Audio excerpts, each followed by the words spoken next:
ಭಯ. ಶಾಲಾ ಮಕ್ಕಳು, ಭಕ್ತರು ಹಾಗೂ ಸಾರ್ವಜನಿಕರ ಸುರಕ್ಷತೆಗೆ ತಕ್ಷಣ ಕಾಮಗಾರಿ ಪೂರ್ಣಗೊಳಿಸುವಂತೆ ಒತ್ತಾಯ.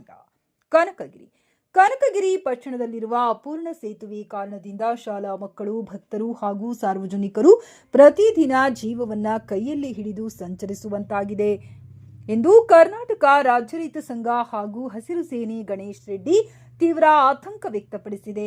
ಈ ಸೇತುವೆಯ ಮೂಲಕ ಹೈಸ್ಕೂಲ್ ವಿದ್ಯಾರ್ಥಿಗಳು, ಚನ್ನಮಲ್ಲ ಸ್ವಾಮಿಗಳ ಶಾಲೆಯ ಮಕ್ಕಳು ಹಾಗೂ ದುರ್ಗಾದೇವಿ ದೇವಸ್ಥಾನಕ್ಕೆ ತೆರಳುವ ನೂರಾರು ಭಕ್ತರು ನಿತ್ಯ ಓಡಾಡುತ್ತಿದ್ದು, ಸೇತುವೆ ಕಾಮಗಾರಿ ಪೂರ್ಣಗೊಳ್ಳದ ಹಿನ್ನೆಲೆಯಲ್ಲಿ ಅಪಾಯದ ನಡುವೆ ಸಂಚಾರ ನಡೆಸಬೇಕಾದ ಪರಿಸ್ಥಿತಿ ನಿರ್ಮಾಣವಾಗಿದೆ.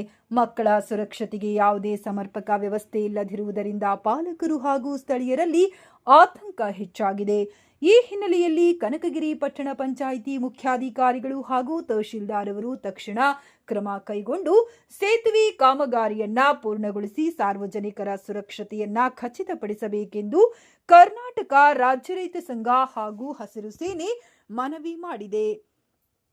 ಇದೇ ವೇಳೆ ತಾಲೂಕು ಆಡಳಿತ, ಪಟ್ಟಣ ಪಂಚಾಯಿತಿ ಆಡಳಿತ, ಸ್ಥಳೀಯ ಜನಪ್ರತಿನಿಧಿಗಳು ಹಾಗೂ ಶಾಸಕರು ಈ ಸಮಸ್ಯೆಯನ್ನ ಗಂಭೀರವಾಗಿ ಪರಿಗಣಿಸಿ ತ್ವರಿತವಾಗಿ ಪರಿಹಾರ ಕಲ್ಪಿಸಬೇಕೆಂದು ಸ್ಥಳೀಯರು ಆಕ್ರೋಶ ಹಾಗೂ ಬೇಸರ ವ್ಯಕ್ತಪಡಿಸಿದರು. ವರದಿಗಾರ ಗೌತಮ್ ಯಾದವ್, ಕನಕಗಿರಿ.